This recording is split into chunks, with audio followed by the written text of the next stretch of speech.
በዚህ ቪዲዮም ፍሪላንሲንግ ምን ማለት እንደሆነ፣ ኢንተርናሽናል ክላይንቶችን የት ማግኘት እንችላለን እና እንዴት አድርገን ሴኪዩር እናድርጋቸው፣ እንዴት አድርገን እናገኛቸው፣ አብረን ለመስራት ምን ማድረግ አለብን የሚለውን በደንብ እናያለን። እንደዚህ አይነት የምንለቃቸው ጠቃሚ ቪዲዮዎች እንዳያመልጧችሁ ይህንን ቪዲዮ ላይክ በማድረግ እና ቻናሉን ሰብስክራይብ በማድረግ ቪዲዮን እንጀምር። ፍሪላንሲንግ ማለት ምን ማለት ነው? አሁን ላይ በጣም ብዙ ሰው አካባቢያችን ላይ ያለ ሰው ፍሪላንስ እያደረገ ወይም ሪሞትሊ ሲሰራ እናያለን አይደለ? ፍሪላንሰር ነው ማለት አንድ ሰው ለዛ ድርጅት ወይም ለዛ ፕራይቬት ክላይንት ቋሚ ሰራተኛ ሆኖ ሳይሆን ፕሮጀክት ቤዝድ የሆኑ ስራዎችን ፐር አወር ሊሆን ይችላል ወይም ደግሞ ፐር ፕሮጀክት ክፍያዎችን እየተቀበለ የሚሰራበት መንገድ ነው ማለት ነው። ወይም ደግሞ አንዳንድ ካምፓኒዎች ሰራተኞችን ቋሚ አድርገው ይቀጥራሉ። ቋሚ ሆኖ ነገር ግን ካምፓኒው ያለበት ሀገር መሄድ ሳይጠበቅባችሁ ካላችሁበት ሆናችሁ ፉሊ ሪሞት ሆናችሁ ቋሚ ሰራተኛ ለዛ ድርጅት ቋሚ ሰራተኛ ሆናችሁ ሪሞትሊ መስራት ትችላላችሁ። ሪሞት ስራዎች አሁን ላይ በጣም የተለመዱ ሆኗል። አካባቢያችን ላይ በጣም ብዙ ሰዎችን እናያለን አይደለ? ሪሞትሊ ሲሰሩ በተለይ ከኢንተርናሽናል ካምፓኒዎች ጋር። ይህም የሆነ ካምፓኒዎች እንደስከዛሬው ይህን ያህል ዓመት የስራ ልምድ ይኖራችሁ ወይም ማስተርስ ፒኤችዲ ይኖራችሁ የሚሉትን ነገሮች እየተዉ ስኪል ቤዝድ እየሆኑ ወይም ደግሞ ይህንን ስራ ወይም ይህንን ፕሮጀክት በአግባቡ ከሰራችሁልን የትም ሀገር ሆኖ የትኛውንም ዓመት የስራ ልምድ ይኖራችሁ ብቻ ዋናው ስራው መሰራቱ ነው የሚል አይዲያ ላይ እየደረስን ስለሆነ ነው። በሁለተኛነት ደግሞ አሜሪካ፣ አውሮፓ ያሉ ካምፓኒዎች ቺፐር ሌበር ኮስትን የሚያገኙባቸው እንደነ አፍሪካ፣ ኤዥያ ያሉ ኮንቲነንቶች ላይ ሀገራቸው ካሉ ሰራተኞች ይልቅ ዝቅተኛ ክፍያዎችን መክፈል ለሚችሉባቸው እንደነ ኢትዮጵያ፣ ኬንያ ያሉ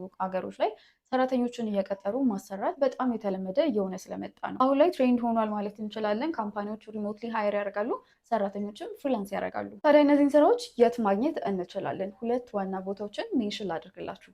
የመጀመሪያው ሊንክዲን ነው። ብዙዎቻችን እናውቃለን አይደለ? ሊንክዲን ላይ የተለያዩ ስራዎችን ማግኘት እንደምንችል። ነገር ግን ኢንተርናሽናል ክላይንቶችን ማግኘት ስንፈልግ ማድረግ ያለብን ጀስት ጆብ ፖስቶች ፖስት ሲደረጉ ጠብቀን ወይም ደግሞ ፖስት ሲያደርጉ ከኢንተርናሽናል ሰዎች ጋር ተወዳድረን አፕላይ ከማድረግ ይልቅ እነዚህን ካምፓኒዎች በመከታተል ፕሮፋይላቸው ላይ በመግባት ሃይሪንግ ማኔጀሮቻቸው እነማን ናቸው፣ ፋውንደሮቹ እነማን ናቸው የሚለውን በማየት አውትሪች ማድረግ ነው። ኮኔክሽኖችን መላክ ይኖርብናል። በመቀጠል ደግሞ ልክ ኮኔክሽናችንን አክሰፕት ሲያደርጉት ቴንኪዩ ሜሴጃችንን ከላክን በኋላ የምሰራው ስራ ይሄን ነው እንትን አባላለሁኝ ከዚህ በፊት የሰሯቸው ስራዎች እነዚህ ናቸው ብለን ፖርትፎሊዮችንን ወይም ሬዝሜያችንን ፕሮፌሽናሊ ቴይለር አድርገን መስራትና መላክ ይኖርብናል። ይህንን ስናደርግ ደግሞ አንድ መርሳት የሌለብን ነገር ቢኖር ሊንክዲን ፕሮፋይላችን ፕሮፌሽናሊ ሴታፕ ማድረጋችንን ከፎቶችን ጀምሮ ከባነራችን ከታግላይኖቻችን ከሁሉንም ነገሮች ማስተካከላችንን እና ፕሮፌሽናሊ ሴታፕ ማድረጋችንን እርግጠኛ መሆን ይኖርብናል። በሁለተኛነት ደግሞ ኢንተርናሽናል ክላይንቶችን የት ማግኘት እንችላለን ለሚለው ጥያቄ መልሳችን አፕወርክ ነው። በጣም ብዙ ሰው ይህን ነገር ሊያስተውል ይችላል። ነገር ግን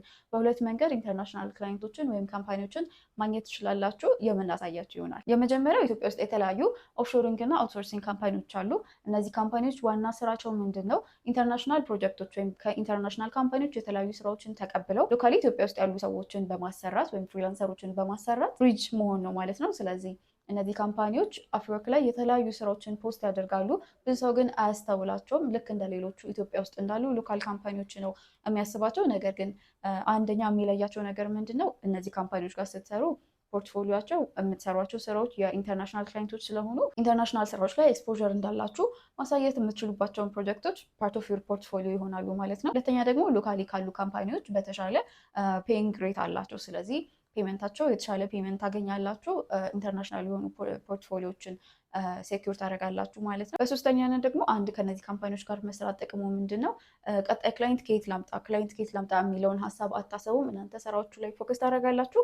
ካምፓኒዎቹ እነዚህን ካምፓኒዎች ወይም ደግሞ እነዚህን ኢንተርናሽናል ክላይንቶችን ሴኪር ማድረግ ማምጣት ላይ ይሰራሉ ማለት ነው። ታዲያ እነዚህን አውትሶርሲንግ እና ኦፍሾሪንግ ካምፓኒዎች እንዴት አድርገን ከሌሎቹ ሎካል ካምፓኒዎች ለይተን እናገኛቸዋለን? እንዴት አድርገን ለይተን አፕላይ እናድርግ ካላችሁ ከካምፓኒ ስማቸው ጎን አውትሶርሲንግ እና ኦፍሾሪንግ ካምፓኒ ብለው ይጽፋሉ ብዙዎቹ በተለምዶ። ስለዚህ በዛ ወይ ሰርች አድርጋችሁ ማግኘት ትችላላችሁ። ወይም ሪሰርች አድርጋችሁ ኢትዮጵያ ውስጥ ያሉ አውትሶርሲንግ እና ኦፍሾሪንግ ካምፓኒዎች እነማን ናቸው ብላችሁ ቼክ አድርጋችሁ መታችሁ አፕወርክ ላይ ሰርች አድርጋችሁ ታገኛችኋላችሁ ማለት ነው። አስተዋላችሁ? አፕወርክ ላይ ፖስት የሚደረጉ ጆብ ፖስቶች ላይ ወይ ካምፓኒ ኔሞች አሉ ወይ ደግሞ ፕራይቬት ክላይንት ይላል። ካምፓኒ ኔሞች ከሆኑ እነዚህ ቬሪፋይድ የሆኑ ካምፓኒዎች ናቸው ማለት ነው። ሁለተኛ ደግሞ ፕራይቬት ክላይንቶች ናቸው ወይም ደግሞ ልክ እንደኔና እንደናንተ እንደ ድርጅት ሳይሆን ጀስት ፐርሰናል ስራዎች ሲኖሯቸው ወይም ፍሪላንስ እንዲደረጉላቸው የሚፈልጉት ስራዎች ሲኖሩ ፖስት የሚያደርጉ ፕራይቬት ክላይንቶች ናቸው ማለት ነው። ታዲያ ብዙ ውጭ ሀገር ያሉ ወይም ደግሞ ከኢትዮጵያ ውጭ ያሉ ኢትዮጵያውያን የተለያዩ ፐርሰናል ስራዎችን ማሰራት ሲፈልጉ የሚሰሯቸው ስራዎችን አውትሶርስ ማስደረግ ወይም ደግሞ ሰዎችን ቀጥሮ ማሰራት ሲፈልጉ እንደ ፕራይቬት ክላይንት ገብተው ሬጂስተር አድርገው የተለያዩ ስራዎችን ፖስት ያደርጋሉ ማለት ነው። ካስተዋላችሁም ለሚሰሯቸው ፕሮጀክቶች ብቻ ሳይሆን ፐርሰናል ላይፋቸውንም ኦርጋናይዝ ለማድረግ እንደ ቨርቹዋል አሲስታንቶችን ሀየር ያደርጋሉ። ስለዚህ ሁለት አይነት ወይን ተጠቅማችሁ አፕወርክ ላይ የተለያዩ ኢንተርናሽናል ክላይንቶችን ማግኘት ትችላላችሁ ማለት ነው። ስለዚህ እነዚህን ስራዎች የት ማግኘት እንደምትችሉ ካወቃችሁ እንዴት አድርጋችሁ ነው እነዚህን ስራዎች ሴኪር ማድረግ የምትችሉት? የመጀመሪያው የትም አፕላይ አድርጉ። የት አፕወርክም ሆነ ሊንክዲን ላይም ሆነ የተለያዩ ፕላትፎርሞች ላይ አፕላይ እያደረጋችሁ ከሆነ ፕሮፋይላችሁ በደንብ ሴታፕ መደረጉን እና ፕሮፌሽናል መሆኑን በደንብ እርግጠኛ መሆን መቻል አለባችሁ። የተለያዩ ስኪፕ የተደረጉ ያልተሞሉ ባዶ የሆኑ ሴክሽኖች አይኖራችሁ።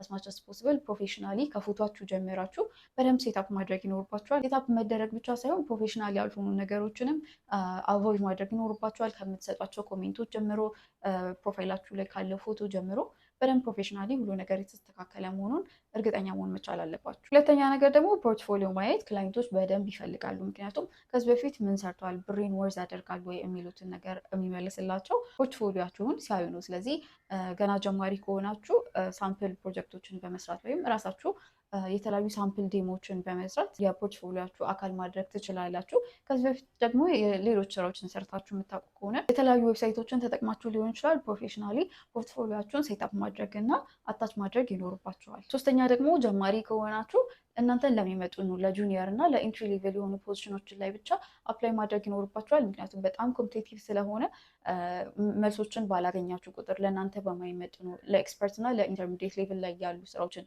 አፕላይ ያደረጋችሁ ሪጀክሽን የምታገኙ ከሆነ ዲስከሬጅድ እየሆናችሁ ትሄዳላችሁ። ስለዚህ እናንተ የሚመጡናችሁን ስራዎችን ሀንት እያደረጋችሁ እየፈለጋችሁ በደንብ አፕላይ አድርጉ። አስታውሱ፣ ከሁሉም ነገር ከባዱ ነገር የመጀመሪያ ክላይንታችሁን ሴኪር ማድረግ ነው። ከዛ በኋላ ስራዎች ራሱ ወደ እናንተ መምጣት ይጀምራሉ። ስለዚህ ሳትሰለቹ ሳትታክቱ ፖርትፎሊዮችሁን ሁልጊዜ አፕዴት እያደረጋችሁ ፕሮፋይላችሁን እያስተካከላችሁ ሳትሰለቹ አፕላይ አድርጉ። የተለያዩ ኢንተርናሽናል ስራዎችና ካምፓኒዎችን ሴኪር ለማድረግ እየሰራችሁ ያላችሁ ፍሪላንሰሮች ከሆናችሁ ኮመንት ላይ ምን ፊልድ ላይ እንዳላችሁ ጻፉልን።